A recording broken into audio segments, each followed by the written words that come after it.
कि फिर ना पाऊँ जन्म दोबारा। ऐसा दो वरदान कि फिर ना पाऊँ जन्म दोबारा। रोम रोम से निकले प्रभु जी नाम तुम्हारा, आह नाम तुम्हारा। कोई न खाली जाए तेरे दर से प्रभु जी, कोई न खाली जाए तेरे दर से प्रभु जी। अपनी दया का हाथ सर पर रख देना प्रभु जी, अपनी दया का हाथ सर पर रख देना प्रभु जी। तेरे दर पर आए हम पाने द्वार तुम्हारा, रोम रोम से निकले प्रभु जी नाम तुम्हारा, आह नाम तुम्हारा। ऐसा दो वरदान कि फिर ना पाऊँ जन्म दोबारा। रोम रोम से निकले प्रभु जी नाम तुम्हारा, आह नाम तुम्हारा। अरिहन्ताणम् ॐ नमो अरिहन्ताणम्। घबराओ न दुख से जीवन में, जीवन सुख दुख का मेला है। शरणा ले लो अरिहंतों का, शरणा ले लो अरिहंतों का। क्यों करता व्यर्थ झमेला रे। यह प्रभु सुमिरन की बेला है। अरिहन्ताणम् ॐ नमो हन्ताणम्। पंच परमेष्टि के पवित्र पावन स्मृति में कोटिशाह वंदन। जियो और जीने दो का संदेश देने वाले परमपिता परमात्मा प्रभु भगवान महावीर स्वामी के चरणों में कोटिशाह वंदन। जन जन के आस्था के केंद्र श्रमण संघ के महाप्राण मम आराध्य भगवंत प्रातः स्मरणीय पूज्य गुरुदेव श्री आनंद ऋषि जी महाराज साहब के चरणों में कोटिशाह वंदन। वर्तमान आचार्य ध्यान योगी डॉक्टर पूज्य श्री शिवमणि जी महाराज साहब के चरणों में कोटिशाह वंदन। श्रमण संघ की आन बान शान, युवकों का प्रेरणास्थान ऐसे युवाचार्य भगवंत, साथ ही साथ महाराष्ट्र प्रवर्तक महाश्रमण पूज्य गुरुदेव श्री कुंदन ऋषि जी महाराज साहब के चरणों में कोटिशाह वंदन। हित मीत भाषी पूज्य श्री हितेंद्र ऋषि जी महाराज साहब के चरणों में कोटिशाह वंदन। सोई हुई आत्मा को जगाकर आत्मा से महात्मा और महात्मा से परमात्मा बनने हेतु पहुँचे हुए धर्मानुरागी भाइयों माताओं बहनों, आप सब के भीतर विराजमान शुद्ध स्वरूप परमात्मा को भाव सहित वंदन। प्रवचन की शुरुआत एक कहानी के माध्यम से हम करेंगे। एक राजा था, उस राजा ने विचार किया कि अब मेरी आयु बढ़ती जा रही है, और उस राजा ने अपने बचपन में ही जैसे उसे थोड़ा थोड़ा समझ आने लग गई थी, उसने अपने दिल और दिमाग में एक निर्णय कर लिया था कि जिंदगी का भरोसा नहीं है, लेकिन इस संसार में रहकर भी मुझे ज़्यादा से ज़्यादा 3 मैचेस खेलनी है, और वह 3 मैचेस थी 20-20-20 की 3 मैचेस। अब उस राजा का पहली तो मैच समाप्त हो गई थी। दूसरी मैच आधे से ऊपर आ गई थी। राजा ने सोचा, विचार किया, अब ये दूसरी मैच भी समाप्ति की ओर आ रही है और उस राजा को एक और लौता पुत्र था और वो पुत्र बहुत अच्छी तरह से सभी विद्याओं में अच्छी तरह से उसे निष्णात उस राजा ने किया था। कहते हैं जैसे घर का मुखिया होता है उसी के अनुसार घर के सभी उसका आचरण करने का प्रयास करते हैं। अगर घर का मुखिया अच्छी तरह से संस्कारित है, घर का मुखिया सबको लेकर चलता है, सबको प्यार और प्रेम बांटने का काम करता है, तो अपने आप घर के छोटे बड़े सदस्य उसके प्रति रिस्पेक्ट का भाव रखते हैं।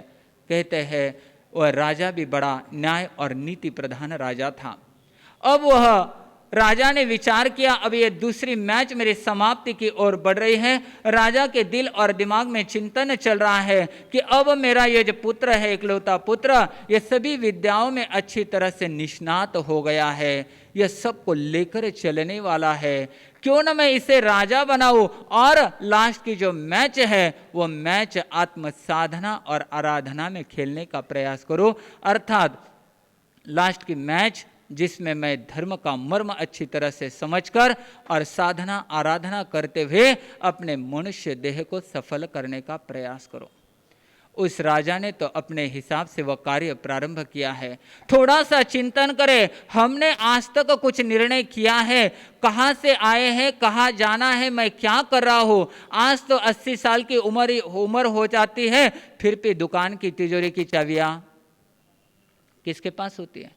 बाप जी अब बार नहीं है, छोरा बार नया नया है, मुझे दुकान में बैठना पड़े हैं। ऐसी चर्चा हम लोग सुनते हैं तो बड़ा आश्चर्य होता है। जिंदगी का लोग बीमा भी उतार लेते हैं कि मेरे जाने के बाद मेरे परिवार को कुछ ना कुछ मिलना चाहिए, उनका उदर निर्वाह अच्छी तरह होना चाहिए, लेकिन स्वयं की जिंदगी का क्या?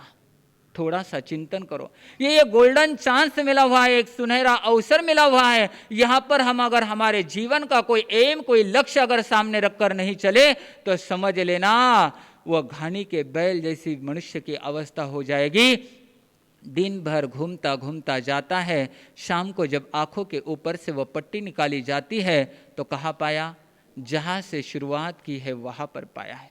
बंधुओं, थोड़ा सा चिंतन करना है। कहानी बड़ी मार्मिक कहानी है। उस राजन ने विचार किया, लेकिन विचार सिर्फ विचार करके वह ठहरा नहीं है। एक दिन भरी सभा में उस राजन ने ऐलान कर दिया। और क्या ऐलान कर दिया है?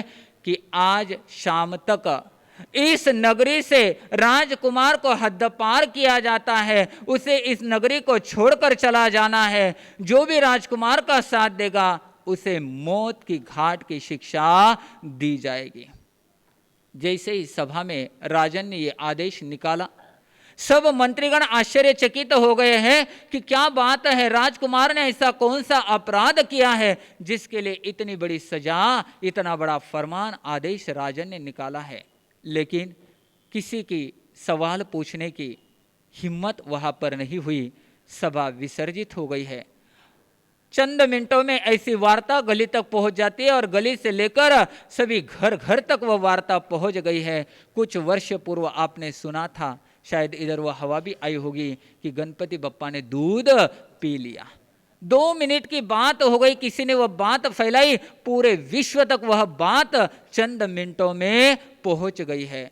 हवा के झोंकों की तरह वह वार्ता राजकुमार के कानों तक पहुंच गई। राजकुमार ने चिंतन किया, राजकुमार ने मनन किया, ऐसा कौन सा अपराध मेरे द्वारा हुआ है जिसकी इतनी बड़ी सजा मुझे क्या की है, राजन ने फरमाई है। लेकिन आत्मचिंतन, आत्मनिरीक्षण और परीक्षण करने के बाद में राजकुमार को अपनी कहीं पर गलती, बड़ी भूल नजर नहीं आई है। लेकिन वह आज के जमाने जैसा पुत्र नहीं था। आज के जमाने में तो क्या है, 1-2 डिग्रियां प्राप्त कर लो, कॉलेज की 1-2 स्टेज आगे बढ़ जाओ, तो अपने अनपढ़ माता पिता को अपने युवक और युवतियां क्या जवाब देते हैं? थाने तो कोई समझे नहीं थे, चुपचाप बैठ जाओ। वो आज्ञाकारी पिता का आज्ञाकारी पुत्र था। उसने विचार किया, पिताजी ने जो आदेश निकाला है, बड़ों की आज्ञा शिरोधार्य, उसे मुझे स्वीकार करना है। उस बात को उसने अपने दिमाग में ले लिया, विचार किया, शाम को नगरी से हद पार मुझे होना है, नगरी को छोड़कर चला जाना है। क्यों ना मेरे जो 3 मित्र हैं, इन 3 मित्र से जाकर कोई वार्तालाप करूं, इसमें से कोई नया निर्णय, नई कोई दिशा मिलती है। तो इसलिए राजकुमार के 3 मित्र, और 3 मित्रों में पहला मित्र था जो बंगलो सोसाइटी में रहता था। वहां पर जैसे राजकुमार पहुंच गया, मित्र ने देखा कि राजकुमार मेरे घर की तरफ बढ़ रहे हैं। उसने तुरंत अपने घर के दोनों दरवाजे बंद कर लिए। राजकुमार ने सोचा कोई बात नहीं है, शायद मेरे अशुभ कर्म का उदय है, मित्र की इसमें कोई भूल नहीं है। और ऐसा विचार कर कर, पॉजिटिव थिंकिंग कर कर वह राजकुमार वहां से निकल जाता है। और वह मिडिल क्लास में जो दूसरे नंबर का मित्र रहता था, उस एरिया में जाकर पहुंच गया। जैसे ही पहुंच गया, मित्र ने देखा कि राजकुमार मेरे घर की तरफ आगे आगे बढ़ रहे हैं। उसने अपने घर का दरवाजा पहले मित्र जैसा पूरा तो बंद नहीं किया, लेकिन आधा बंद किया और अंदर से आवाज लगाई, राजकुमार मैं आपकी सहायता नहीं कर सकता हूं, मैं असमर्थ हूं, क्योंकि राजन ने ऐसा फरमान निकाला है, जो भी राजकुमार की सहायता करेगा उसे मौत के घाट उतार दिया जाएगा। लेकिन बाहर तबेले में एक घोड़ी बंधी हुई है, वो मेरी अपनी घोड़ी है। दूर की यात्रा संपन्न करने के लिए घोड़ी आपको काम में आ सकती है।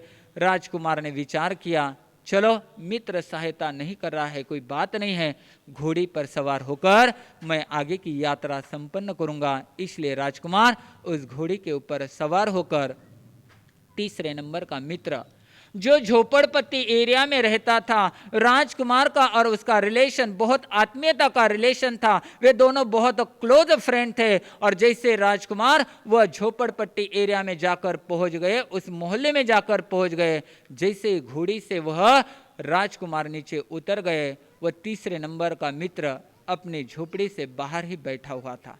उसने देखा कि राजकुमार मेरे मोहल्ले में आ गए हैं। दौड़ते दौड़ते वह आगे गया, राजकुमार का स्वागत वह करने लग गया है, क्योंकि हमारी भारतीय संस्कृति कहती है अतिथि देवो भव। आने वाला जो भी अतिथि है, जिसकी कोई तिथि नहीं होती, वह अतिथि वो मेरे लिए क्या है, देवता तुल्य है। इसलिए राजकुमार आगे, राजकुमार को लाने के लिए वह तीसरे नंबर का मित्र आगे चला गया है। घर पर लेकर आया, झोपड़ी में दोनों बैठे हैं, जल आदि ले लिया, वार्तालाप दोनों का चल रहा है, संभाषण दोनों का चल रहा है। राजकुमार कहते हैं टाइम ज्यादा हो रहा है, मुझे शाम को यहां से नगरी को छोड़ना है, इसलिए तू जल्दी बात कर, मुझे निकलना है। लेकिन वह तीसरे नंबर का मित्र बड़ा धैर्यशाली, बोल्ड नेचर वाला वह मित्र, वह कहता है नहीं राजकुमार, आपको कहीं पर जाने की जरूरत नहीं है। राजकुमार कह रहा है नहीं, मेरा साथ जो देगा उसको राजन क्या करने वाले हैं, मृत्यु दंड देने वाले हैं। लेकिन तीसरे नंबर का मित्र कहता है कोई बात नहीं है, जैसे सुख में मैंने साथ दिया है, अभी मैं आपका साथ देने के लिए तत्पर हूं। लेकिन कल हम दोनों यहां से राजसभा में जाकर उपस्थित होंगे, राजन को पूछेंगे कि जब तक अपराधी का अपराध कोई सिद्ध नहीं होता, कोई भी राजन किसी भी अपराधी को दंडित नहीं कर सकते हैं। मित्र का अत्याधिक आग्रह देखकर राजकुमार वहां पर रुक जाते हैं, भोजन जल किया, वहां पर सो गए। दूसरे दिन सवेरे सभा भरी हुई, मंत्रीवर्ग आप अपने स्थान पर बैठे हुए हैं। ऐसी भरी हुई सभा में अचानक सभा के बीच में राजकुमार और तीसरे नंबर का मित्र आकर उपस्थित हो जाता है। जैसे ही मंत्रीवर्ग ने, राजा ने देखा ये तीसरे नंबर का मित्र और राजकुमार यहाँ पर आए हैं, राजा का गुस्सा बढ़ गया है। मंत्रीवर्ग आपस में चर्चा कर रहे हैं, अब ये दोनों को क्या करेंगे राजन, मृत्यु दंड की परीक्षा दे देंगे। जैसे वहां पर आए, राजन ने पूछा तुम कौन हो? उस मित्र ने कहा मैं राजकुमार का मित्र हूं, तीसरे नंबर का मैं मित्र हूं, और मैं यहां पर इस बात को लेकर आया हूं क्योंकि आपने राजकुमार को नगर से हद पार करने का आदेश निकाला था। जो इसकी सहायता करेगा उसको मृत्यु दंड की शिक्षा भी आपने तय की है। लेकिन मैं पहले आपको एक सवाल पूछने आया हूं। वह सवाल है, राजन आप हमारे नगरी के पालनहार हो, लेकिन आप एक सवाल का जवाब दीजिए कि इस राजकुमार ने ऐसा कौन सा अपराध किया है जिसके लिए आपने इतनी बड़ी शिक्षा आदेश निकाला है। राजन का गुस्सा बढ़ गया। राजन ने पूछा तू मुझे सवाल का जवाब पूछने वाला कौन होता है? तब उस मित्र ने बड़े धैर्यता से कहा, राजन, आप इस नगरी के राजा भले हो, हम इस नगरी के नागरिक हैं, और नागरिक होने के नाते आपको हमारे सवाल का जवाब देना ये आपका परम कर्तव्य हो जाता है। अब जैसे राजन का गुस्सा बढ़ गया, और गुस्से में चेहरा क्या होता है, लाल बुंद चेहरा राजन का हो गया। अपने सिंहासन से उठकर राजन का गुस्सा बढ़ गया है। सब आश्चर्यचकित हो रहे हैं, अब क्या होगा, राजन क्या आदेश सामने फरमाएंगे, क्या शिक्षा इन दोनों को होगी। तब वह सारा वातावरण देखकर एक अचानक, जैसे हमारी बहनें टीवी की सीरियल देखती है और टीवी की सीरियल ऐसे मूड पर आकर रुक जाती है कि दिन भर वही चिंतन, कल क्या होगा। ऐसा वातावरण इस राज्यसभा में हो गया है। अब क्या होगा, कैसे होगा, राजन इन दोनों को कौन सी शिक्षा देंगे, ऐसा वातावरण चल रहा है। अचानक राजन जोर जोर से हंसने लग गए। और एक आश्चर्य का धक्का, अभी तो गुस्सा कर रहे थे, अभी जोर जोर से हंस रहे हैं, क्या कारण है। तब राजन ने कहा कि मैंने ये परीक्षा लेना चाहता था, और वह परीक्षा मैंने ली थी। मैंने अपने जिंदगी में 3 मैचेस खेलना तय किया था। दूसरी मैच समाप्ति की ओर आ रही है, अब तीसरी मैच मुझे अकेले ही खेलनी है। आत्म साधना आराधना करनी है, मनुष्य जन्म को सफल सार्थक करना है, ये मैंने तय किया था। लेकिन मैंने विचार किया, मेरे जाने के बाद इस नगरी का राजा कौन बनेगा। देखा, राजकुमार सभी विद्याओं में निष्णात हो गए हैं, सबको लेकर चलने वाले हैं, प्रजा का अच्छी तरह से पालन कर सकते हैं। इसलिए मैंने विचार किया कि राजकुमार को तो मैं राजा बनाऊंगा, लेकिन सुख और दुख में साथ देने वाला कोई ना कोई इसका जरूर मंत्री होना चाहिए है। और इस मंत्री को ढूंढने के लिए, इस मंत्री को प्राप्त करने के लिए मैंने ये क्या की थी, युक्ति लगाई थी, एक परीक्षा मैंने ली थी। इस परीक्षा में कितने नंबर का मित्र उत्तीर्ण हुआ, आवाज नहीं आ रहा है, 3रे नंबर का मित्र उत्तीर्ण हो गया है। राजा ने ऐलान कर दिया, मैं अब राज दरबार से निवृत्त होकर आत्म साधना में मैं प्रवृत्ति करना चाहता हूँ। मेरे यहाँ से राजकुमार को राजा बनाया जाए, और ये 3रा नंबर का मित्र इसे मंत्री पद पर नियुक्त कर कर यह यहाँ पर तो कथा समाप्त हो जाती है। एक दृष्टांत, एक रूपक है। हमारे जीवन के भी 3 मित्र हैं। ध्यान कहाँ है सबका, आने वाले आते जाएंगे, बैठने वाले बैठे जाएंगे। सामने ध्यान रखिए, हमारे जीवन के भी 3 मित्र हैं, और उस 3 मित्रों में पहला मित्र है हमारे सगे संबंधी। जैसे पहले नंबर के मित्र ने क्या किया, राजकुमार को देखकर घर के दरवाजे क्या कर दिए थे, बंद कर दिए थे। हमारे जीवन में भी हमारा पहला मित्र है, वह है हमारे सगे संबंधी। जब विपरीत परिस्थितियां आ जाती है, संकट की घड़ियां आ जाती है, आपत्ति की घड़ियां आ जाती है, तब मालूम पड़ता है कौन हमारा है और कौन पराया है।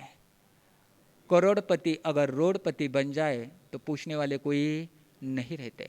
रोडपति अगर करोड़पति हो जाए तो तुरंत सब पूछते, हाजी हाजी करने वाले बहुत मिल जाते। इसलिए कहते हैं, विपरीत परिस्थिति में जो आपकी सहायता देता है वही सही मायने में दोस्त, वही सही मायने में हमारा सगा साथी बन जाता है। तो ये हुआ पहले नंबर का मित्र, हमारे सगे संबंधी। दूसरे नंबर का मित्र, जैसे उसने दरवाजा पूरा तो बंद नहीं किया, लेकिन आधा बंद किया और घोड़ी के लिए बोल दिया, ये घोड़ी लेकर जाओ, दूरी की यात्रा संपन्न हो सकती है। तो दूसरे नंबर का मित्र हमारे जीवन में है, वह है हमारा शरीर। और इस शरीर के लिए आप कितने प्रकार के प्रयोग करते हो, बचपन से लेकर आज तक कितने प्रकार के साबुन आपने इस्तेमाल किए हैं, कितने कितने प्रकार के स्नो पाउडर आपने इस्तेमाल किए हैं, फिर भी जैसे थे कोई फर्क पड़ा है? तो आज से सब बंद। हाँ, यहाँ पर बोलेंगे महाराज जी बंद, और घर पर जाकर चालू करेंगे। ऐसा नहीं करना है। इस शरीर के प्रति इतना मोह, इस शरीर के प्रति इतनी आसक्ति, अगर रास्ते से चल रहे हैं, पैर में अगर कहीं कांच चुभ गई है, पैर में अगर कहीं मोच आ गई है, तो पहला ध्यान हमें कहाँ आता है? व्याख्यान का आता है या डॉक्टर का आता है? ईमानदारी के साथ बोलो। हाँ, सब होशियार है, क्योंकि धर्म स्थान में बैठे, झूठ बोलना नहीं है। तो पहले ध्यान डॉक्टर का आता है, वहां पर ट्रीटमेंट लेकर चलो प्रवचन आज का मिस हो गया तो कल सुन लेंगे, ऐसी बात हम करते हैं। लेकिन ज्ञानी भगवंत कहते हैं ये शरीर भी हमेशा साथ आने वाला, इसकी और हमारी दोस्ती। एक तो शरीर हमको छोड़कर चला जाएगा बीमारियों के कारण, या आत्मा इस शरीर से निकल गई तो समझ लेना शरीर का हमारा कोई रास्ता रहने वाला नहीं है, परमानेंट ये शरीर रहने वाला नहीं है। इसलिए ज्ञानी भगवंत कहते हैं शरीर के प्रति मोह, शरीर के प्रति आसक्ति को कम कम करने का प्रयास करो। ये शरीर आचार्य भगवंत आनंद ऋषि जी महाराज साहब अपने आनंद प्रवचन में फरमाते हैं, जब तक लोहा गर्म है तब तक उसे पीट लो, एक बार लोहा ठंडा हो गया कितनी भी पिटाई करो चाहे वो चीज आप प्राप्त नहीं कर सकते। इसी प्रकार ये शरीर में से हमें लाभ उठाना है, धर्म साधना आराधना करनी है। युवाचार्य भगवंत प्रवर्तक भगवंत आपको प्रेरणा दे रही है। इतना सुंदर मौसम और बेंगलोर का मौसम सही